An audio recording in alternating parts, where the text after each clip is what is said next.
24 years ago, a 17-year-old girl in Fort Worth, Texas vanished just a few blocks from her home, leaving behind a shoe and a notebook scattered on the roadside like desperate cries for help.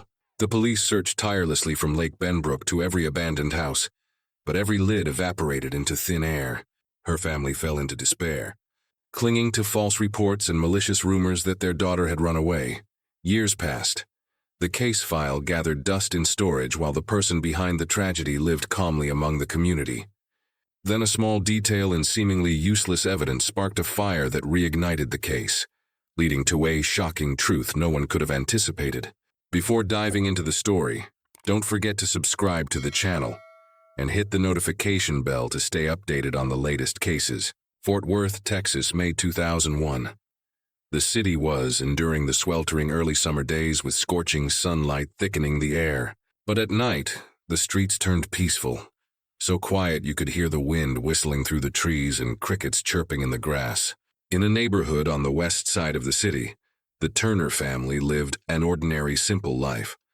Like many working-class American families, the father was a construction worker, the mother a part-time accountant, and their eldest daughter, Melissa Turner, 17, was a high school student, who also worked part-time at a 7-Eleven convenience store to help with school expenses and living costs. Melissa wasn't striking in appearance, but her constant smile and gentle demeanor endeared her to everyone she met. She loved jotting down random thoughts in a purple diary, listening to 90s pop music, and never missed Sunday morning church with her mother. On the evening of May 18th, Melissa took the night shift at the 7-Eleven on Camp Bowie Blust by day, but sparsely traveled at night. The store glowed with fluorescent lights, a familiar stop for long-haul truckers and late-night workers. Her co-workers vividly recalled that at 10:15 p.m., Melissa tidied the counter, said goodbye to everyone, and slung a light green windbreaker over her shoulder. Carrying an old black backpack containing a few notebooks, an empty lunchbox, and some miscellaneous items, she stepped outside, planning to walk home, a route about 8 minutes long. That path was familiar to Melissa, one she took almost every night after work, and it had never caused her family concern. But that night the atmosphere felt different. The wind blew fiercely, rustling the trees, and the streetlights cast uneven patches of light and shadow, making the familiar road feel strangely foreign. At home, Janet Turner, Melissa's mother, stayed up waiting for her daughter. She sat in the living room, a dim yellow table lamp illuminating an open magazine, her eyes repeatedly glancing at the wall clock. Delorty, then 11. Janet reassured herself that Melissa might have stopped to chat with friends, but by midnight the chair in the living room remained empty, the house eerily silent. Anxiety crept in and Janet paced back and forth, her eyes glued to the window overlooking the deserted neighborhood street, lit only by flickering yellow streetlights. 3 a.m. A sinking feeling overwhelmed her. She walked to the phone, picked up the receiver, and dialed 911, her voice trembling as she reported, "My daughter hasn't come home after work." The operator calmly noted every detail, asking about Melissa's appearance, last known outfit, and where she was last seen. The call was quickly relayed to the Fort Worth Police Department. Minutes later, a stark but urgent entry appeared in the system. Missing juvenile Melissa Turner, 17.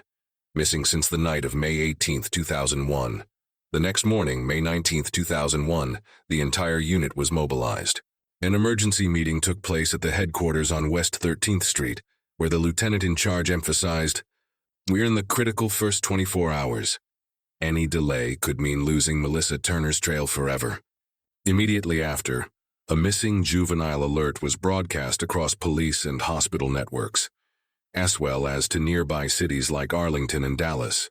Melissa's image wearing her high school uniform, with shoulder-length brown hair standing about 5'4", was enlarged and printed on hundreds of flyers that same morning. Police officers and the Turner family distributed them at bus stops, supermarkets, and gas stations. Within hours, the neighborhood around Camp Bowie Blev was flooded with flyers bearing bold red letters. "Missing Melissa Turner, 17.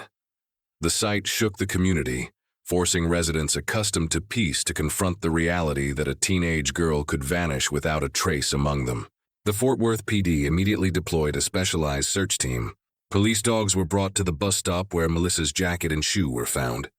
Officers combed through every bush and vacant lot along the road. Overhead, police helicopters circled, their infrared cameras scanning dark and hard-to-reach areas. Divers were dispatched to Lake Benbrook, a few miles from the scene, to check shallow waters near the shore, where past reports of body disposals had surfaced. No detail was overlooked. Meanwhile, Western Hills High School, where Melissa studied, became a hub for volunteers. Teachers, classmates, and parents formed groups armed with maps to search designated routes. Melissa's best friend, Sarah Jenkins, cried as she handed out posters at local shops saying, "We just want to bring her home safe." The image of dozens of teenagers still in school uniforms walking the streets to find their classmate moved the entire community. The media quickly joined the effort. KXAS TV aired a noon broadcast featuring Melissa's face and Janet Turner's plea, "Please help me find my daughter. She's never run away. She's only 17. Those words echoed across the airwaves, bringing tears to thousands in Fort Worth. Local newspapers splashed the story on their front pages. Year-old girl mysteriously vanishes after night shift. By late afternoon, over 200 people had joined the search. They fanned out across neighborhoods, checking abandoned houses, old warehouses, and parks. Some residents formed their own groups, armed with flashlights to scour empty lots. Neighbors visited the Turner home, bringing coffee, bread, and words of encouragement, but fear lingered in their eyes. "This has never happened in our area," one neighbor whispered, staring at the empty street outside. As night fell on May 19th, the police held their first press conference. The captain, "We've deployed maximum resources, but we have no new leads at this time. We urge anyone with information to call our hotline." The statement cast a heavy pall over the community. Many families locked their doors early, forbidding their children from going out after 7:00 p.m. Janet sat motionless on the sofa, the phone by her side, praying for it to ring with good news. But as the clock ticked past midnight, the first day's efforts ended in a terrifying void. Over 24 hours after Melissa left the store, hundreds of people had searched every street corner, lot, and square foot around Lake Benbrook. But the 17-year-old had vanished as if she'd evaporated from the earth.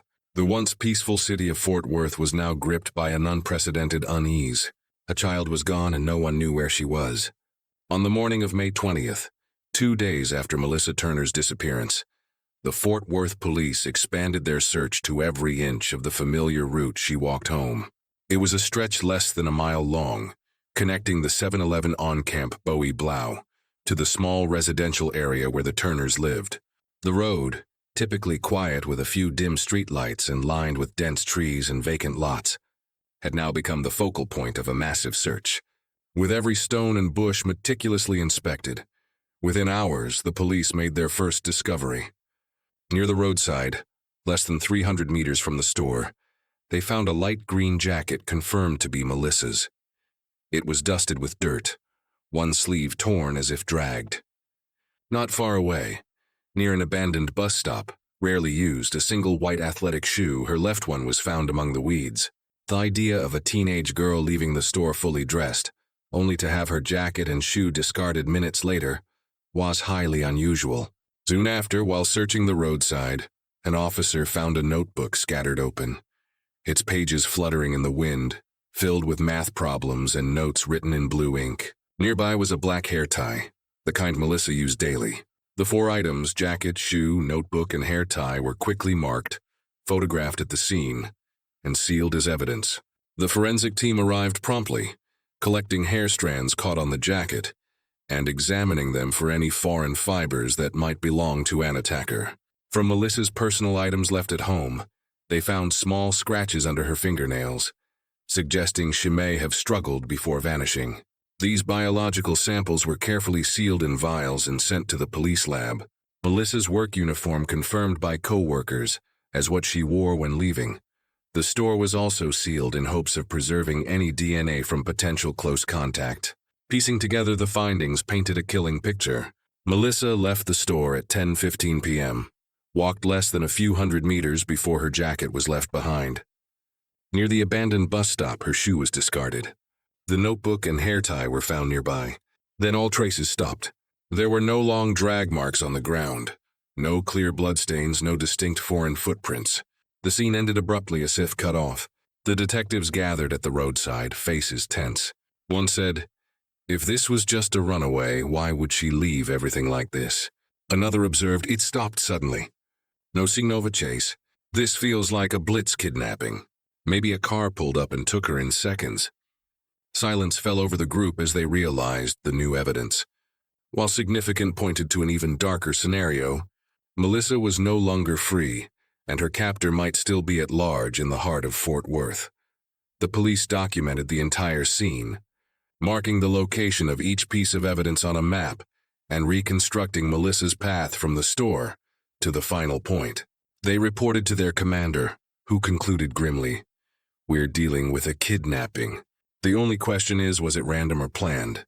With that, Melissa's missing person case was officially upgraded to a criminal investigation, launching a years-long probe. The evidence found on the road from the 7-Eleven to her home helped Fort Worth police determine this was no longer a simple runaway case, but bore all the signs of a kidnapping. Under pressure from the family, media, and community, they quickly zeroed in on potential suspects, forming an initial list. The first person of interest was Melissa's ex-boyfriend, Jason Miller, 18, a fellow student at Western Hills High School. Their relationship had ended months earlier, but friends said Jason still had feelings and had tried to reconcile multiple times. When a teenage girl goes missing, police often ask, could a personal relationship have led to conflict and foul play? Jason was brought in for questioning. Over hours, he cooperated, but was visibly shaken by Melissa's disappearance. He claimed he was working a night shift at a pizza place on the east side of Fort Worth that evening. The manager confirmed Jason was there from 6 p.m. midnight, and the manual time clock corroborated his alibi. After cross-checking, police had to acknowledge Jason's alibi was solid with no evidence tying him to the case. The second suspect stirred more controversy. Mark Daniels, 20, a co-worker who shared Melissa's shift at the 7-Eleven on May 18th. When questioned, Mark said he left the store at 10 p.m., 15 minutes before Melissa, but when cross-referenced with other employees' statements, police found a discrepancy. Mark actually left around 10:25 p.m., just minutes before or at the same time as Melissa. This immediately made him a person of interest. Why would he lie about his departure time? Was he hiding something? Mark was questioned repeatedly, sweating as officers pressed him.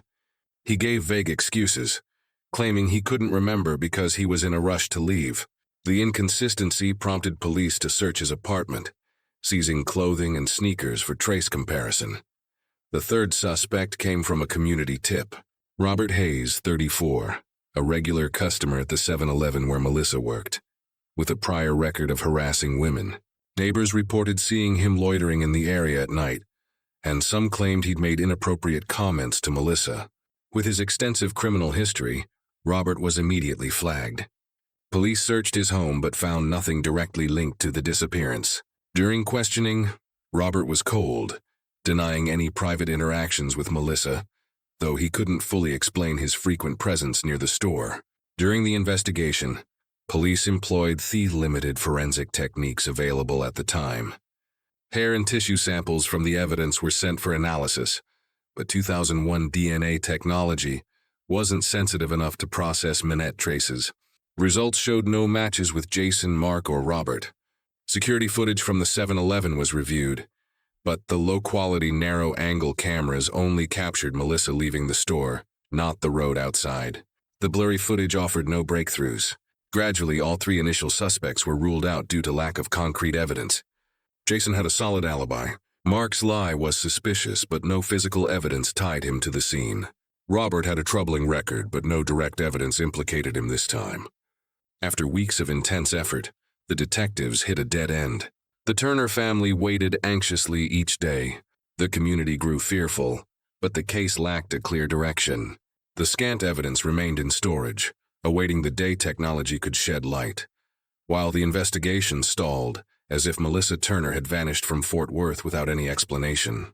As the initial investigation dragged on with no breakthroughs, and all three suspects were gradually cleared due to lack of evidence, despair began to engulf the Turner family. Robert Turner, the typically stoic and quiet father, became a familiar sight across Fort Worth streets. Every morning he rose at dawn, loaded stacks of missing posters into the trunk of his old pickup truck, and drove along main roads.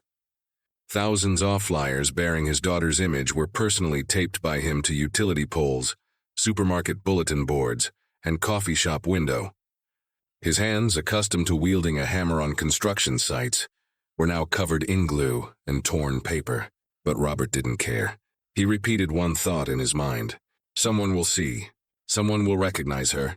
Friends and co-workers occasionally joined to help, but most days he went alone, silently posting flyers in the hot Texas summer wind. Meanwhile, Janet Turner, the mother, fought for her daughter in a different way. She appeared repeatedly on local news, her face weary but her eyes resolute. On KXA TV, Janet choked back tears. Please help us. Melissa has never run away. She's just a kid and she needs to come home. Her pleas, replayed multiple times, sparked a wave of empathy in the community. Strangers called the Turner home, offering brief words. We're praying for your family. Janet clutched the phone, hoping every call might bring real news about her daughter. Emily, Melissa's 12-year-old sister, expressed her grief in her own way. One evening, as her father unloaded faded posters from the printer, Emily quietly sat at her desk, writing a long letter to the Fort Worth police chief.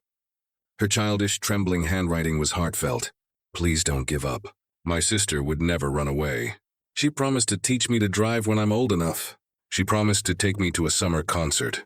Please bring her back. Janet folded the letter and sent it to the police station.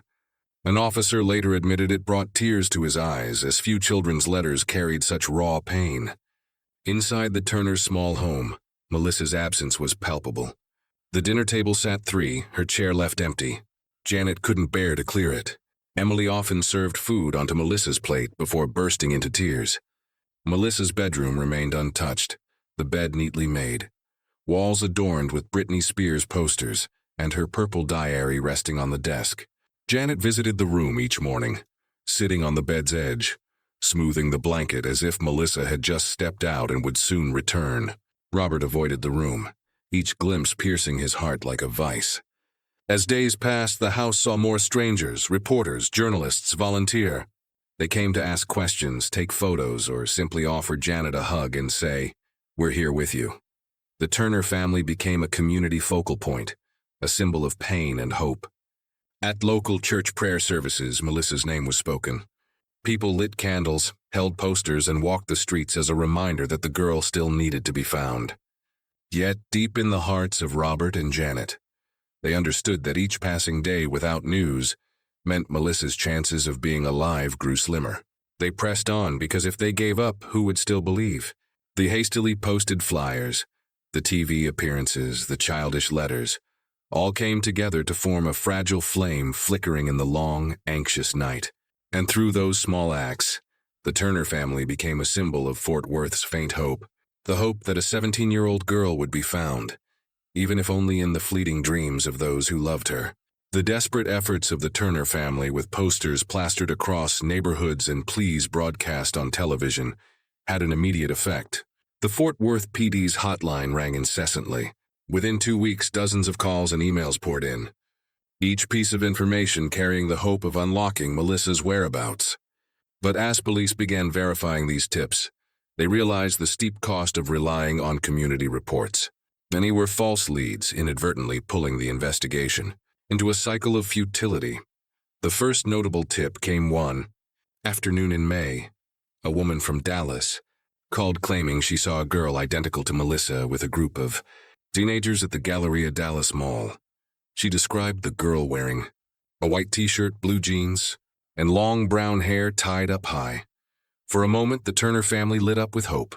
Fort Worth police immediately coordinated with Dallas PD, sharing Melissa's photo with mall security. Surveillance footage was reviewed and detectives rushed to Dallas that night. But when the footage was analyzed, all hope shattered. The girl was a local student, coincidentally resembling Melissa. The Turner family slumped in their seats upon hearing the news, and Janet, sobbing into her hands, whispered, "I really believed she was still alive." A week later, the hotline received a second tip. A man reported seeing a red pickup truck parked near the abandoned bus stop where Melissa's shoe was found. He claimed the truck was a regular sight and suspected its owner was involved. Police quickly tracked down the truck's owner, a local construction worker. They searched his garage, seized the vehicle for evidence, and even brought in scent dogs. But after days of investigation, the results were empty. The man had a clear alibi for the night. Melissa vanished, and no hair or DNA in the truck matched the victim. A lid that seemed promising turned out to be another dead end. The bigger issue was this. As the story spread, rumors began to sprout in the community. Some whispered that Melissa had run off with an older boyfriend, citing her complaints to friends about school pressures. The rumors spread quickly, circulating in coffee shops and even at the gates of Western Hills High School. To strangers, the idea of a teenage girl running away with a lover seemed plausible, but to the Turner family, it was a knife twisting in their hearts. Janet erupted during an interview. "My daughter would never do that. She never left us, not even for a night." Robert stayed silent, burying himself in posting more flyers, trying to drown out the malicious gossip with his daughter's face on every street. Meanwhile, the police sank deeper into a maze of false tips. Each day brought dozens of calls. Someone saw Melissa walking in Houston. Another claimed a look-alike appeared in Oklahoma. Some even fabricated chilling details for attention, forcing investigators to waste precious time debunking each one. A veteran detective admitted, "We were being pulled in dozens of directions."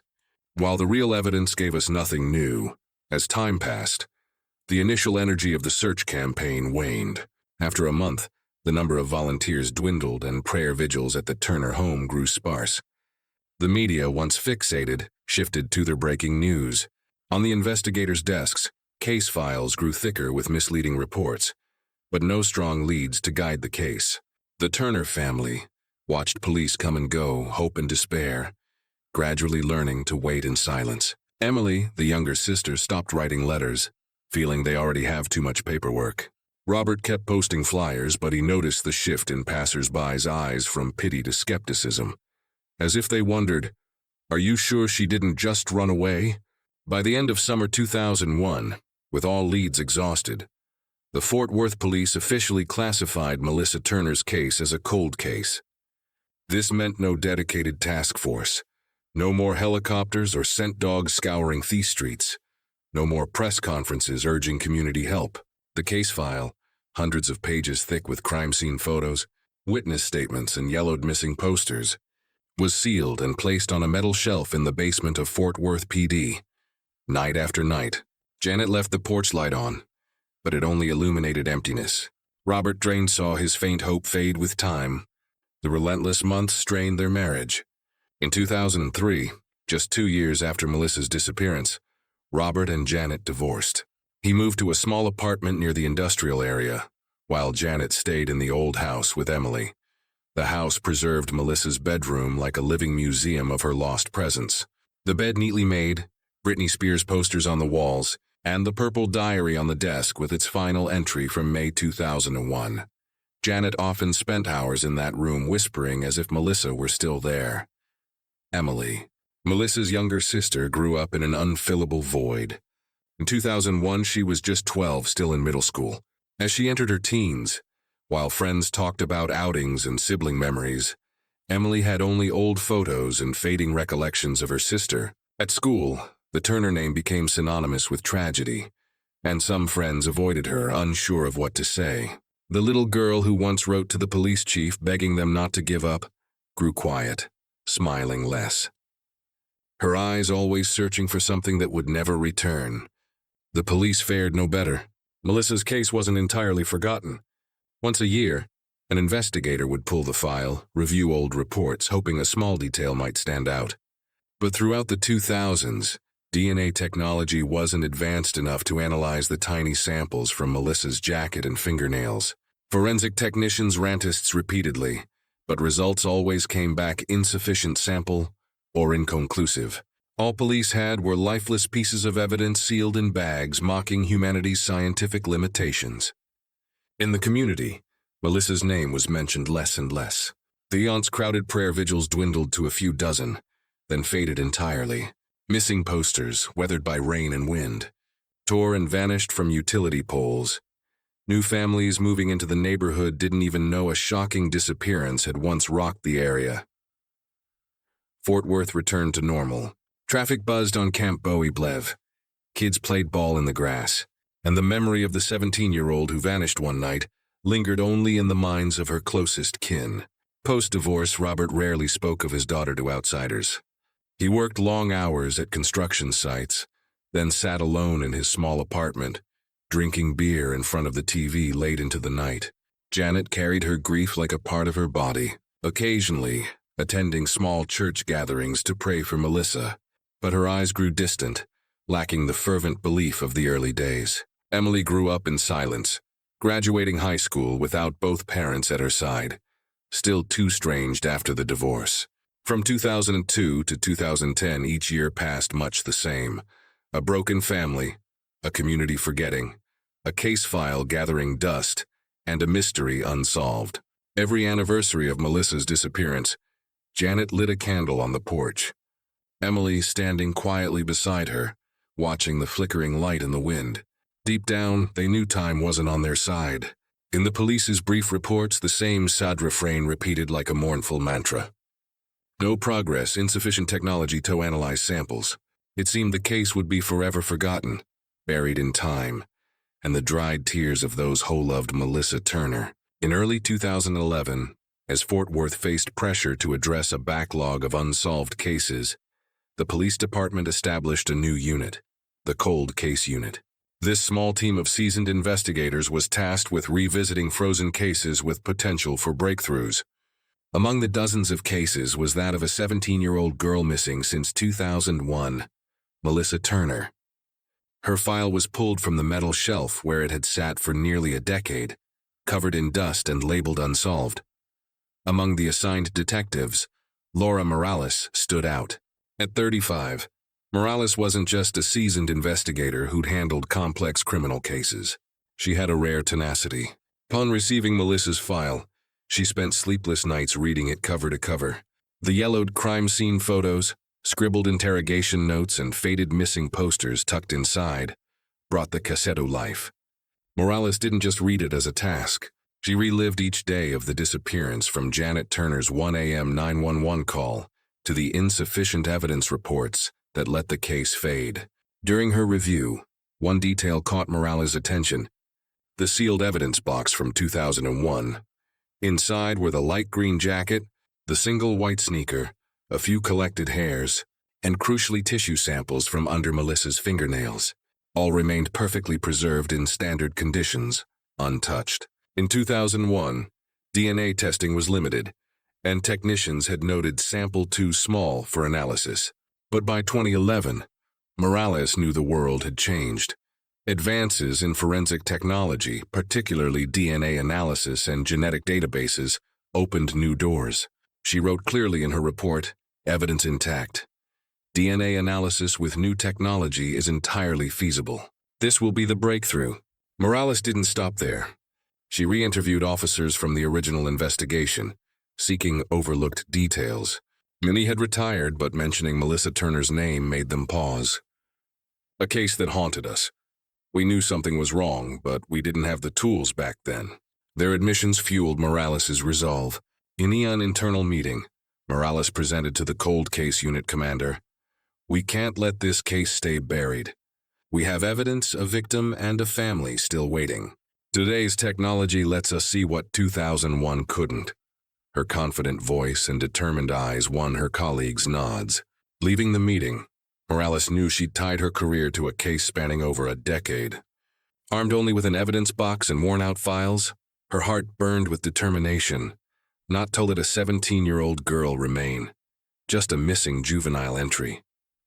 She believed new DNA technology could reveal the truth about that fateful night in 2001. From that moment, the investigation, thought to be forever forgotten, was reignited. Years after the Cold Case Unit's formation and Detective Laura Morales took on Melissa Turner's case, a breakthrough came from an unexpected place.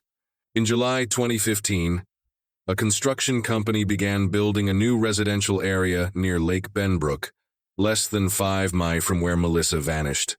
While operating an excavator to dig foundations, a worker noticed something odd in the hard soil. Bone fragments among the gravel, Initially thought to be animal remains, a few more scoops revealed a distinctly human skull. The project halted immediately and police were called. News of human remains found near Lake Benbrook spread quickly across the city. Morales and the cold case unit arrived within hours. Seeing the excavation site, her heart raced. After years of dead ends, these bones could be the answer to a case that haunted Fort Worth for over a decade. The forensic team set up tents, secured the scene, and carefully excavated each soil layer. Alongside the skeleton, they found tattered fabric scraps, a purple plastic bracelet, and remnants of a white sneaker, matching what Melissa wore the night she vanished. Everything was sent to the Tarrant County Forensic Lab. For weeks, experts meticulously examined each detail. DNA was extracted from teeth and bones, and compared to samples Janet Turner provided in 2001. The results were unmistakable. The remains were Melissa Turner's. When the news reached the family, Janet froze. For 14 years, she'd clung to faint hope her daughter was alive somewhere, dreading the truth. Now the answer brought no comfort, only deeper pain. Robert, long divorced and distant, heard the news over the phone, managing only a choked, "So, it's really over." Emily, now a 26-year-old woman, held her mother tightly as they wept in exhaustion. Yet amidst the grief, the Turner family could finally do something they thought impossible: give Melissa a proper burial. In September 2015, a simple funeral was held at a local church. Old friends, now grown, returned with memories of the girl from years ago. On the altar was Melissa's high school photo, her radiant smile frozen forever at 17. Janet, in tears, said, "At least now she can rest. We don't have to imagine where she is, wandering somewhere." Fort Worth was shaken. Though 14 years had passed, Melissa Turner's name never fully faded from collective memory. Hundreds attended a memorial, lighting candles and lining the street once covered in missing posters. Articles revisited the 2001 story, calling it a wound that never healed for the city. Residents placed flowers at the abandoned bus stop where Melissa's shoe was found, turning it into a haunting memorial. For police, finding the body didn't just end the family's wait. It opened a new investigation.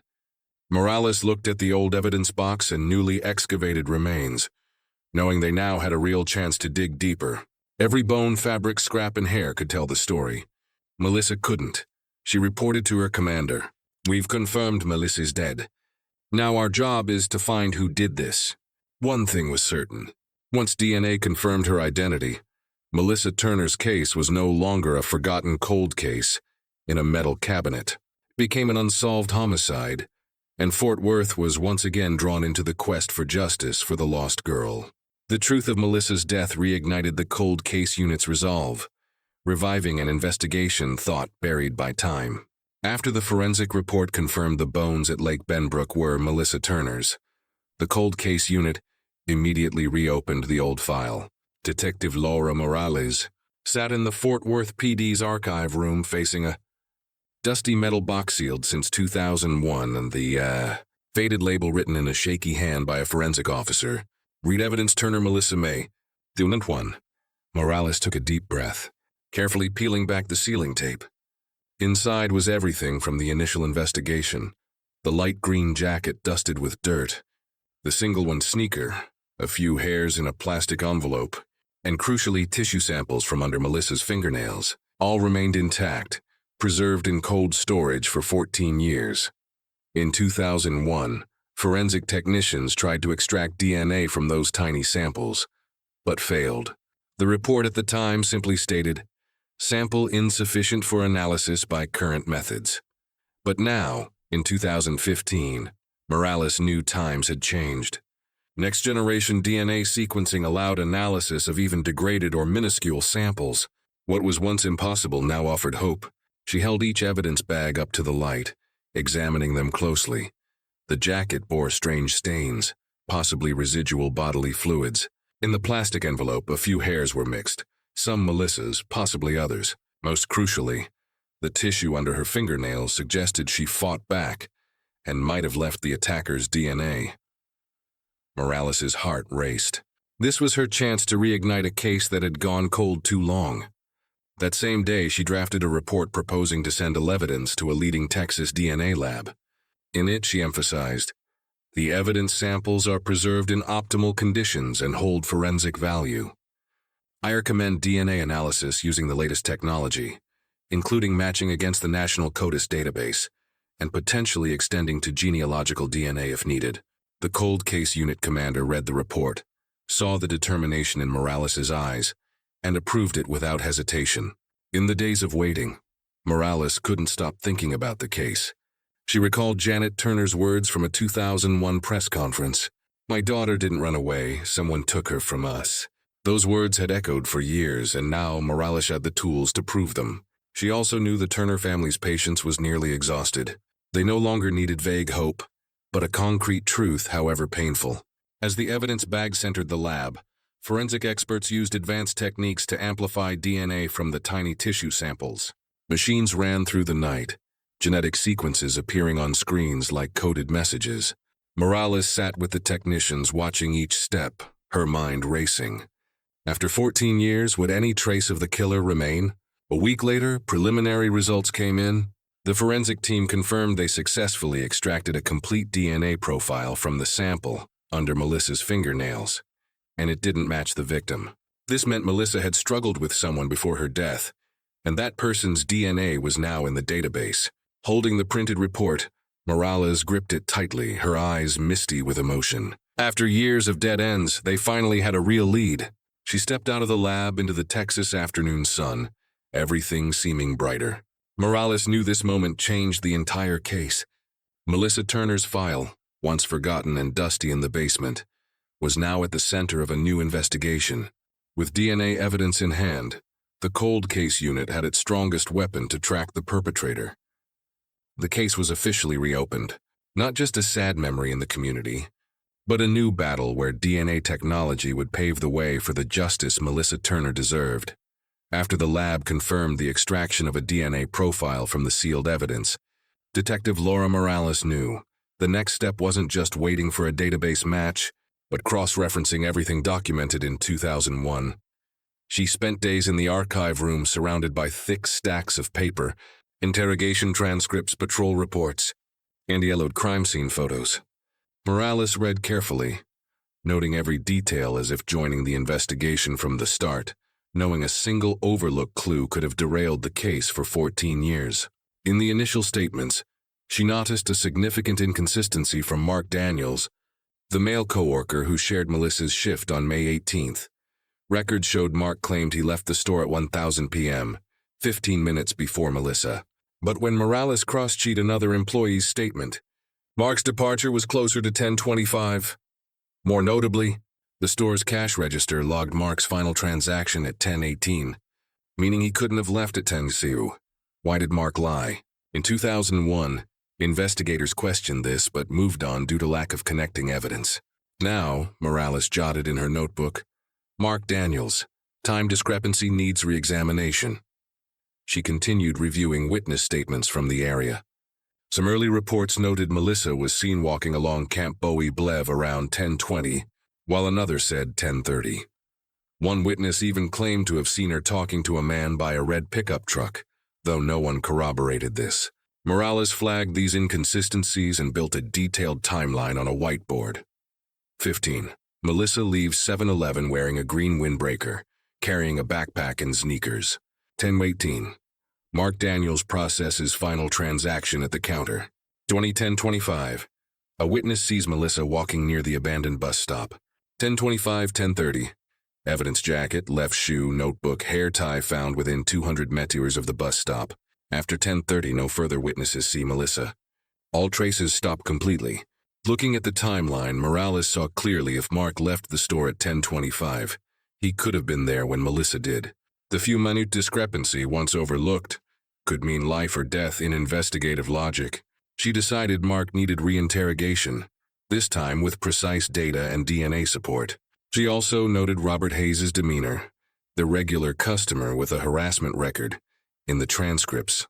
He denied private contact with Melissa, but couldn't explain his frequent late-night presence near the 7-Eleven. Back then, police lacked high-quality cameras to verify.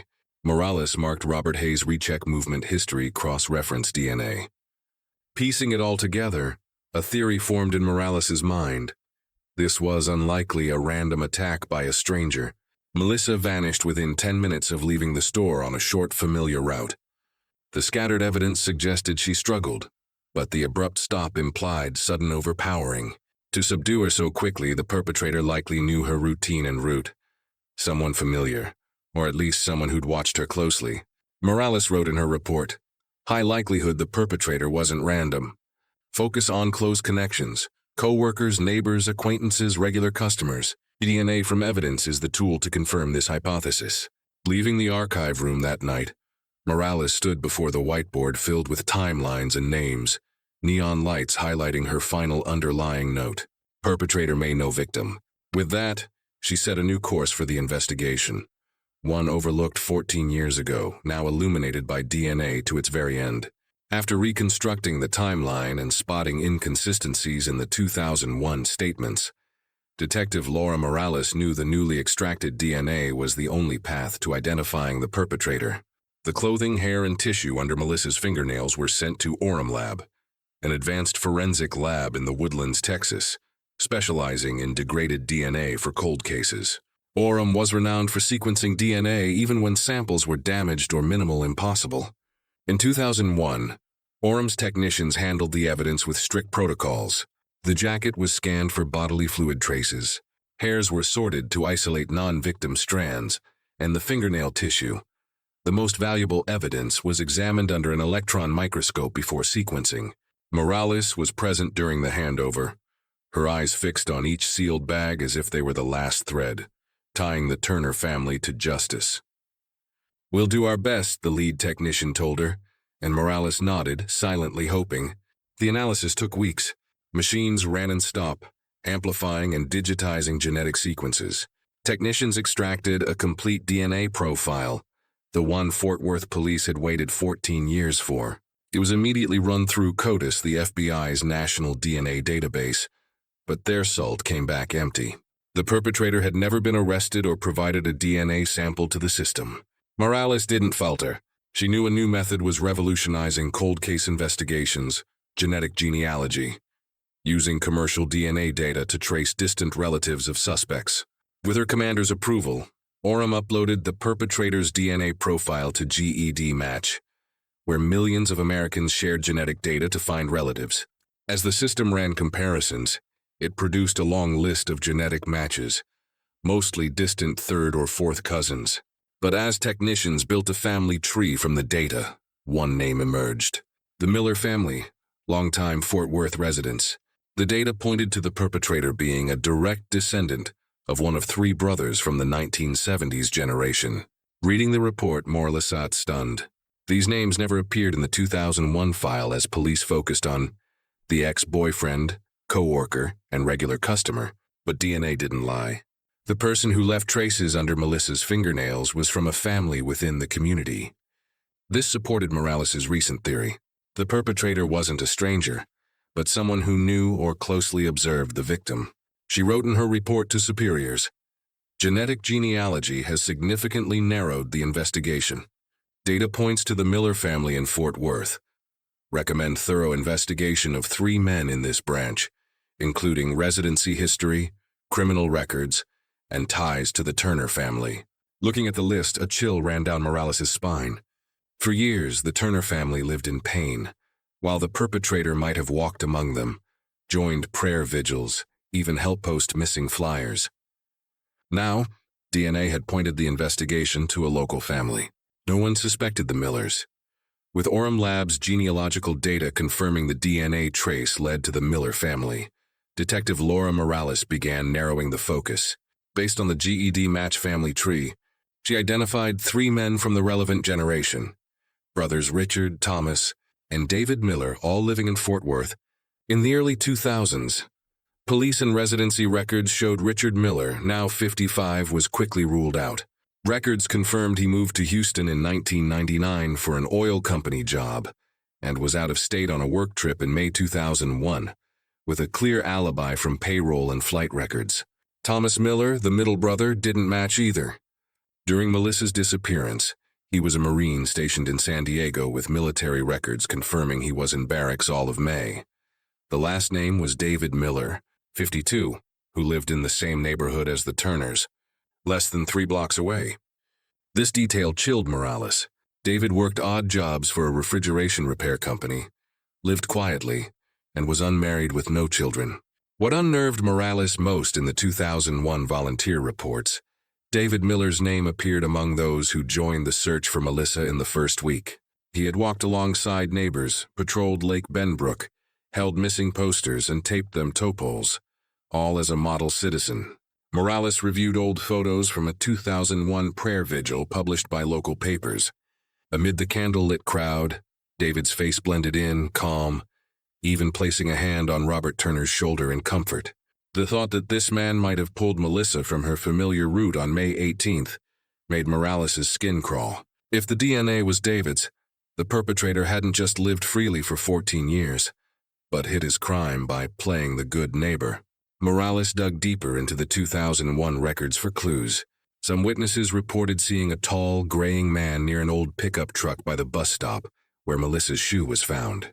The description wasn't detailed enough to identify anyone, but comparing it to David's old photos, Morales saw striking similarities. Back then, police had no reason to suspect David, a dedicated volunteer with no criminal record or known ties to Melissa. Now, with DNA and genealogical data, the picture had changed. Morales drafted a 20-page report listing why David Miller warranted scrutiny. 1 DNA match from evidence, 2 geographic proximity, living near the victim's home, 3 deceptive behavior joining the search to deflect suspicion. Printing the report, Morales paused at the final line. Primary suspect David Miller recommend covert surveillance and direct DNA collection. She knew this step wasn't just procedural, but carried profound emotional weight. After over a decade, the Turner family's faith was depleted. They'd trusted tips only to face disappointment. Morales knew a wrong move could shatter their fragile hope again, but her instincts and scientific evidence pointed to one path. In a cold case unit meeting, Morales presented her findings. No one objected. When a slide showed David's photo from the 2001 search team, the room fell into heavy silence. An officer muttered, "My God, he was right there with us the whole time." Leaving the meeting, Morales took a deep breath. The harsh Fort Worth sun beat down, but a cold resolve surged within her. There was no doubt now. David Miller was the target. From this moment, the investigation would no longer chase vague theories, but zero in on a specific person, a former neighbor, a face once beside the Turners in their darkest days.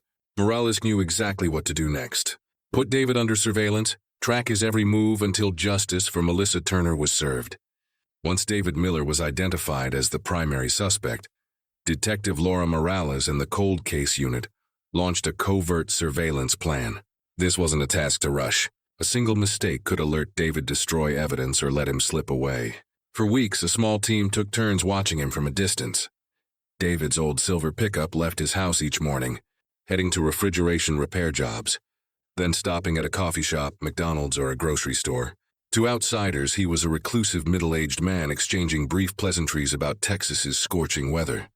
No one in the community suspected anything, but to Morales, every move could unlock the DNA proof. Detectives patiently observed, photographed, and logged David's routines to find an opportunity for a sample. Legally, they couldn't trespass or coerce. DNA evidence had to come from something David voluntarily discarded. The team decided to stake out the McDonald's, where he regularly grabbed morning coffee. In February 2019, the moment came. David sat in a corner, finished a large coffee, and left the paper cup on the table. A plainclothes officer swiftly retrieved it, sealing it in an evidence bag.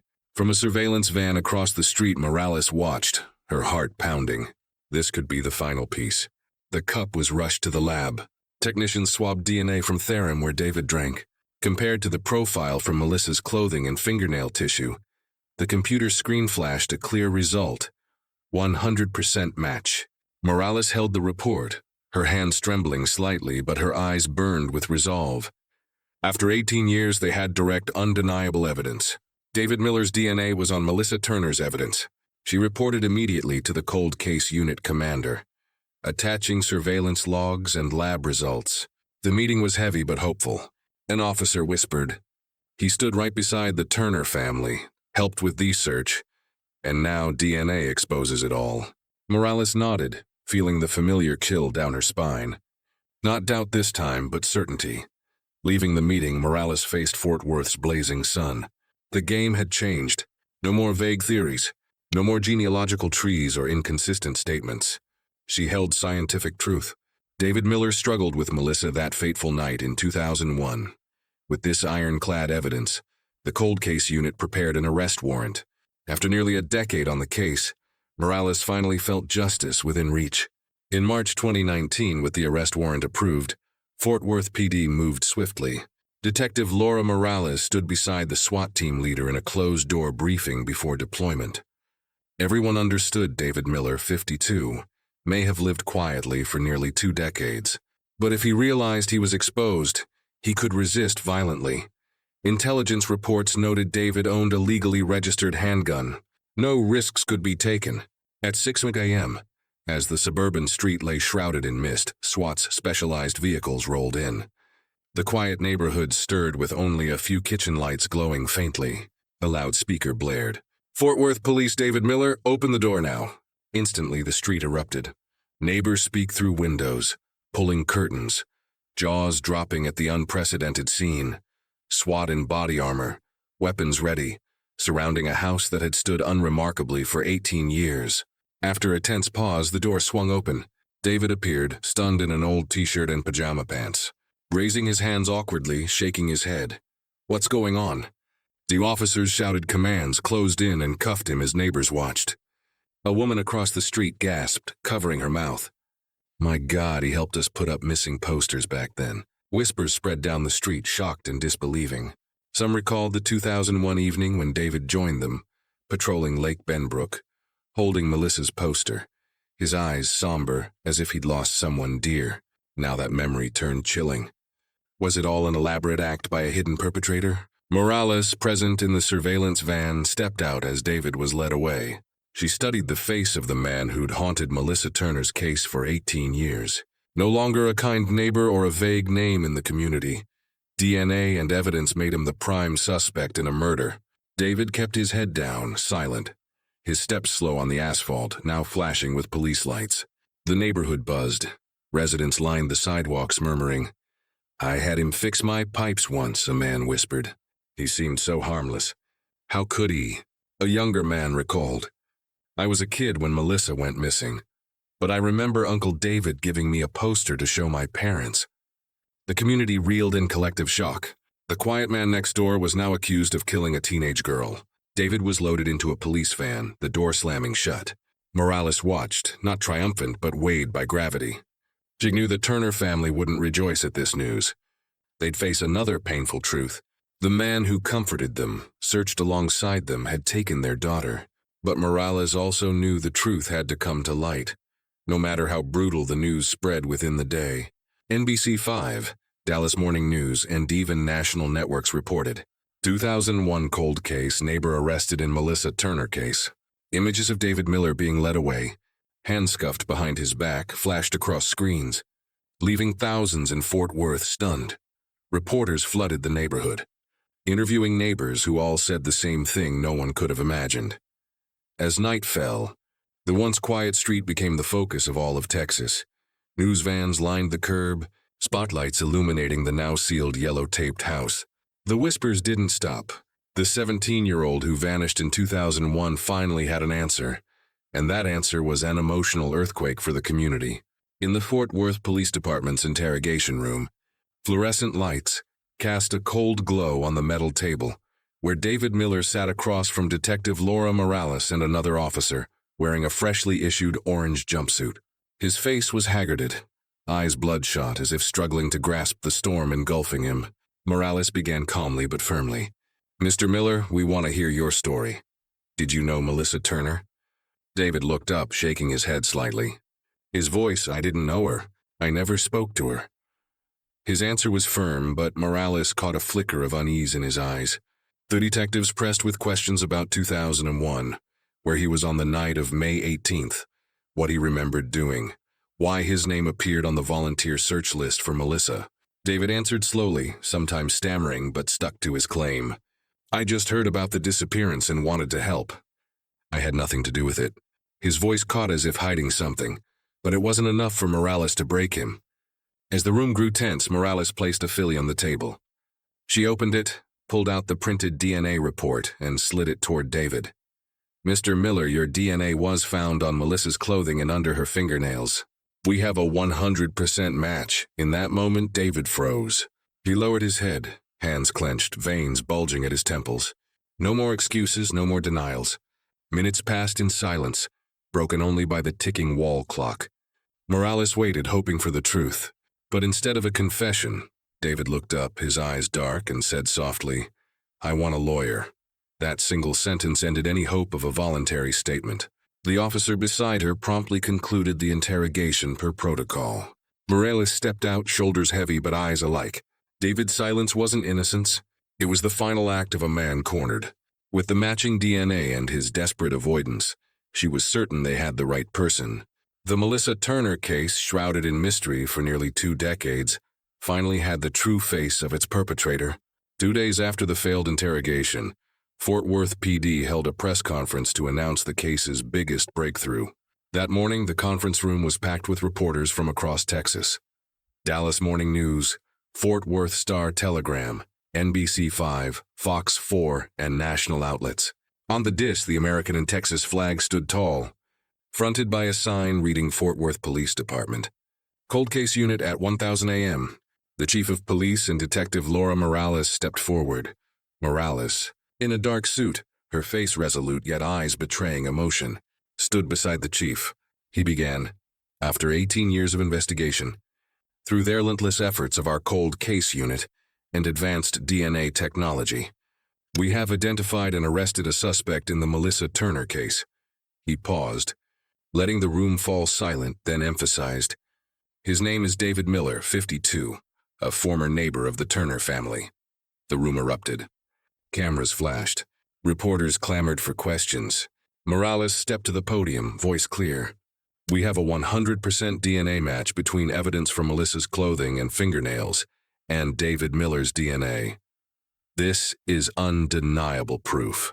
He is currently in custody facing first-degree murder charges." In the front row, reserved for the Turner family, Janet covered her face, tears streaming. Emily, now in her 20s, sat beside her, gripping her mother's hand. Robert Turner, rarely seen publicly since the divorce, was there, head bowed, shoulders trembling. For them, this moment was both a release and unbearable pain. They finally knew who killed Melissa. But the truth came over a decade too late. Reporters pressed. Why wasn't Miller suspected initially? What made this cold case unit successful? Morales answered calmly, "In 2001, technology couldn't analyze small DNA samples, but we never gave up. Scientific advancements reopened a door we thought was slammed shut." Another response stirred the room. "Yes, Miller joined the search in 2001. That only underscores his chilling deception." The press conference lasted nearly an hour. When it ended, images of the Turner family sobbing in the community's embrace aired across Texas. Evening news led with headlines, "Cold Case Solved." After 18 years, arrest shocks Fort Worth community. Special reports recounted the journey from that fateful 2001 night. The search efforts, the cold years, to David Miller's arrest. Beyond Texas, national media took notice. CNN, ABC, and even the New York Times covered the story, highlighting how genealogical DNA was transforming cold case investigations. Melissa Turner's image, the 17-year-old who vanished, reappeared on screens nationwide. No longer just a tragedy, but tied to hope for justice. As night fell, Fort Worth buzzed. People talked in coffee shops, supermarkets, and on social media. Everyone recalled David Miller living among them, smiling, posting missing flyers. The shock lingered, but so did a belief that truth had finally surfaced. After the seismic press conference, the Melissa Turner case was handed to the Tarrant County District Attorney's Office for trial preparation.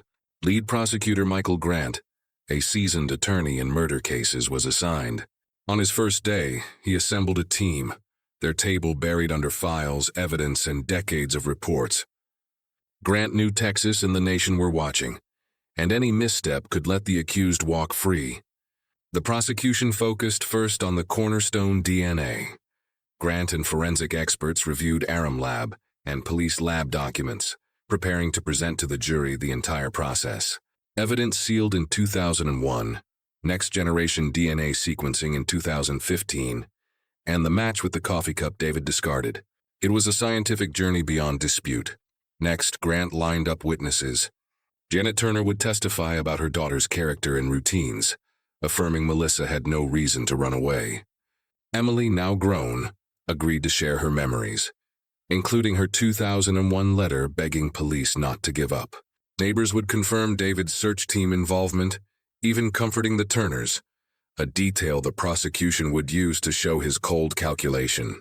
Forensic experts, Orem technicians, and Detective Laura Morales were also listed, each reinforcing a link from crime scene to evidence to DNA technology. Meanwhile, the defense strategized a counterattack. David Miller's lawyer, Alan Pierce, told the press, "DNA only proves contact, not murder." Pierce planned to exploit a common weakness in DNA cases. No direct witnesses, no cameras, and a crime nearly 2 decades old. He argued David's search participation could explain DNA on the evidence. The argument outraged the public, but Pierce knew it was his only shot at sowing doubt in the jury. For months, media coverage intensified pressure. Evening news led with Trial of the Century in Fort Worth, with long features retracing the Turners' journey. Public sentiment overwhelmingly supported them, viewing David Miller as betrayal incarnate. On social media, justice for Melissa spread, with thousands sharing old missing posters as a symbol. At the local church, prayer vigils swelled, people lighting candles for a fair verdict. The Turner family attended meetings with prosecutors, briefed thoroughly on the process. Janet carried Melissa's photo everywhere, saying she wanted her daughter present in court. Robert, long estranged from Janet, returned quietly, sitting in the back of each meeting, his weathered face etched with exhaustion. The family, shattered for nearly 2 decades, now sat together, preparing to face the accused. Morales, tied to the case for nearly a decade, readied herself to testify. She knew the defense would grill her, but she was prepared. "I just need to tell the truth," she wrote in her journal. By September 2019, everything was set. The prosecution had hundreds of pages of files. The defense had arguments to see out doubt, and the Turners waited in tense hope. On the morning of September 23rd, David Miller's transport rolled into Tarrant County Courthouse, reporters crowding the path, cameras tracking his cuffed steps. But in the courtroom, David appeared in a white shirt and borrowed suit jacket, pale, his hair grayer than at his arrest. The hallway teemed with press, while inside, eyes fixed on the defendant's stand. In the front row, the Turners sat close, Janet clutching Melissa's photo on her lap, Emily holding her mother's hand, Robert silently beside them, his sunken eyes staring ahead. The air was thick, suffocating. Prosecutor Michael Grant appended with a powerful statement, pointing to Melissa's photo on the table.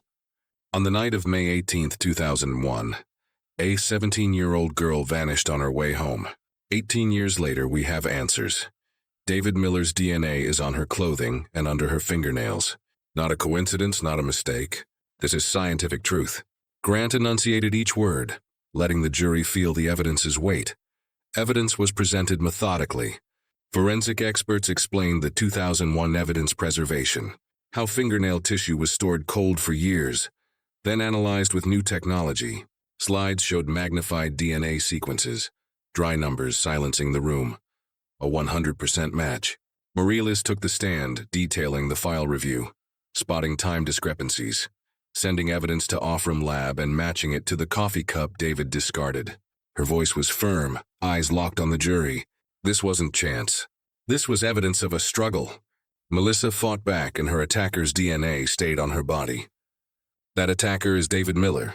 Beyond science, the prosecution called witnesses. A former 7-Eleven employee from 2001 said Melissa often complained about David's unsettling stares when he shopped. A neighbor recalled David's past harassment of women in the area, though not severe enough for arrest. These details chilled the Turners, who never knew them. Janet turned to her ex-husband, tears streaming, whispering, "He was right in front of us." The defense's turn came, and Alan Pierce stood, voice calm but sharp. DNA proves contact, not murder. Mr. Miller helped search, posted flyers. His DNA on the clothing is entirely possible. Pice tried to sow doubt, stressing no direct witnesses, no cameras, no confession. He suggested Melissa could have met David at the store, shaken hands, or had incidental contact. Explaining the DNA, Grant countered swiftly. No handshake leaves DNA under fingernails. No casual contact leaves traces on torn clothing, Melissa fought. That's the difference between normal contact and an attack. His rebuttal sparked murmurs of agreement. Over the multi-day trial, the Turners attended every session. They sat in the front, holding Melissa's photo as a silent witness, reminding the jury the victim couldn't speak. Emily broke down hearing evidence descriptions. Janet leaned on her daughter to stay strong, and Robert, though stoic, had bloodshot eyes that said everything. On the final day, the prosecution closed with a plea. For 18 years, this family waited for justice. DNA speaks clearly, witnesses have spoken, and the truth stands before you. The responsibility now lies with the jury. The defense held firm. If there's any reasonable doubt, you must find him not guilty. As the judge ended arguments, the jury retired to deliberate. The Turners clasped hands, hearts pounding. Fort Worth watched every minute on live TV. The long, tense days began.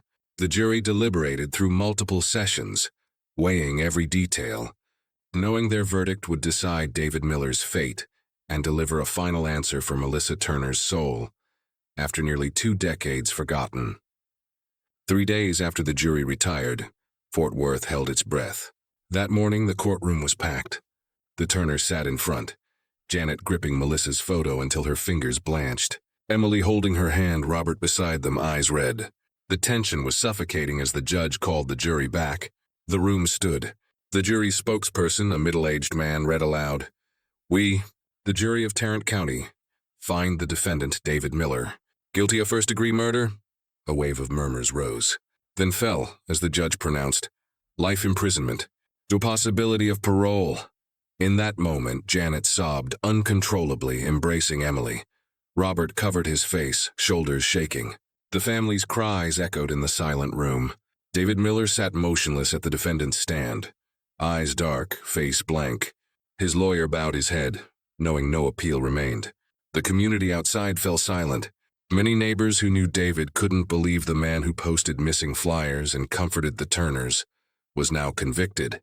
An elderly woman teared up. "We lived beside him for nearly 20 years, and now we know the truth." Prosecutor Michael Grant stepped outside, addressing dozens of cameras. "Justice has been served. DNA doesn't lie.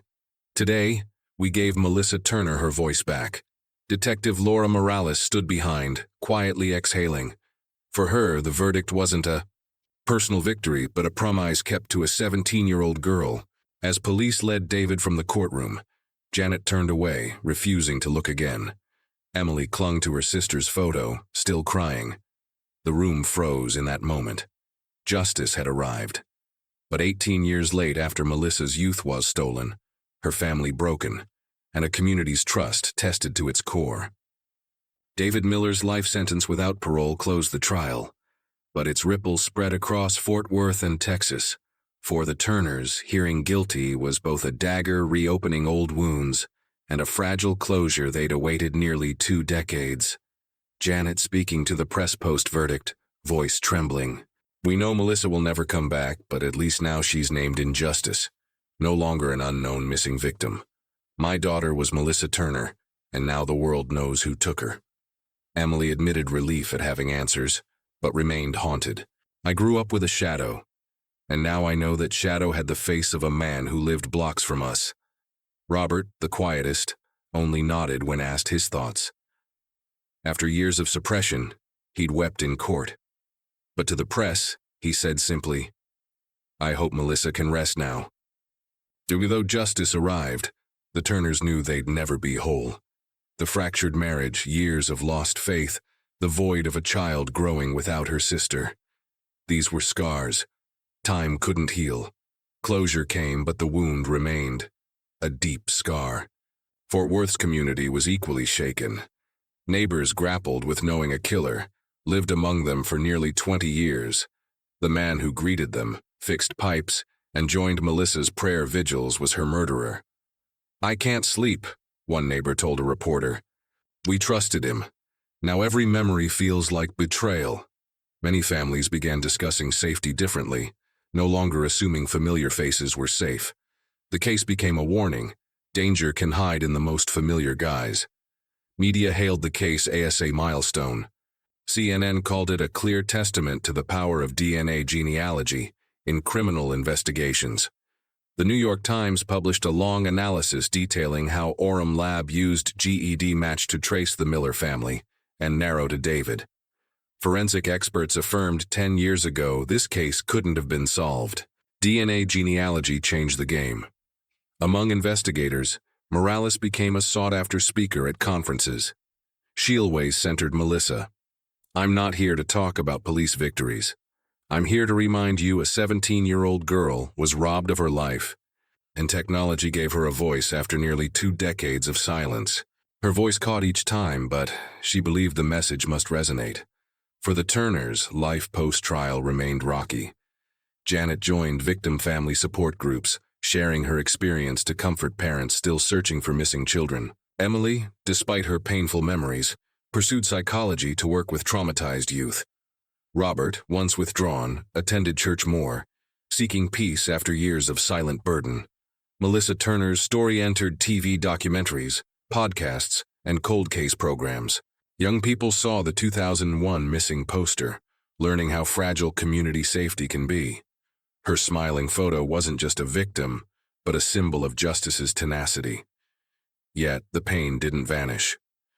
Janet admitted waking some nights, thinking she heard Melissa's footsteps at the door.